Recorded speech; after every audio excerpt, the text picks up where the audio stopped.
محترم سامعین، السلام علیکم ورحمۃ اللہ تعالی وبرکاتہ۔ دیکھیے حضرات، آج چاند کی 7 تاریخ ہو گئی ہے۔ تکبیر تشریق کے بارے میں کافی سوال آ رہے ہیں۔ دیکھیے، تکبیر تشریق یہ ذی الحجہ کی 9 تاریخ سے فجر کی نماز سے ذی الحجہ کی 13 تاریخ عصر کی نماز تک پڑھی جاتی ہے، جس کے الفاظ یہ ہیں: اللہ اکبر اللہ اکبر، لا الہ الا اللہ واللہ اکبر، اللہ اکبر وللہ الحمد۔ یہ تکبیر تشریق کہلاتی ہے۔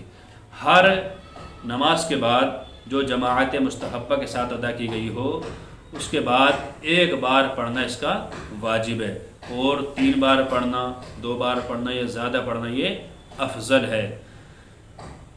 ہر مرد پر جو نماز جماعت سے پڑھتا ہو، اگر اس نے کوئی منافی نماز کام نہ کیا ہو تو اس پر تکبیر تشریق پڑھنا واجب ہے۔ ہاں، اگر منافی نماز کوئی کام کر لیا، سلام پھیرنے کے بعد کسی سے بات چیت کرنے لگا یا اٹھ کر چلا گیا یا اور کسی کام میں مشغول ہو گیا، تب اس کا واجب ساقط ہو گیا۔ تکبیر تشریق یہ کیوں کہا جاتا ہے؟ تشریق معنی لغت میں آتے ہیں پھاڑنا، چیرنا۔ تو ان ایام میں ہم جو قربانی کے گوشت ہوتے ہیں انہیں چیر کر، پھاڑ کر، سکھا کر کھاتے ہیں۔ یہ لغت میں اس کے معنی آتے ہیں، تو اس لیے اس کا نام تکبیر معنی اللہ کی بڑائی بیان کرنا، تشریق معنی پھاڑنا، سکھا کر کھانا، نوچ کر کھانا۔ تو یہ تشریق اس کا نام اس لیے رکھا گیا کہ ان دنوں میں ہم گوشت بہت زیادہ کھاتے ہیں۔ 9 ذی الحجہ کو تیاریاں شروع ہو جاتی ہیں، پھر 10، 11، 12 3 دن لگاتار قربانیاں ہوتی ہیں اور گوشت کو کھایا جاتا ہے۔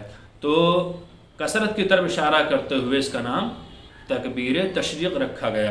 اس کا بھی اہتمام کریں۔ آج 7 تاریخ ہو گئی ہے، 9 ذی الحجہ سے فجر کی نماز تک شروع کریں اور 13ویں کی عصر تک اسے ادا کرتے رہیں۔ عورتوں پر پڑھنا ضروری نہیں، کیونکہ عورتیں جماعت سے نماز نہیں پڑھتی، ان کی جماعت مکروہ تحریمی ہے۔ اس لیے مردوں پر یہ 1 بار پڑھنا واجب ہے اور 3 بار پڑھنا افضل ہے۔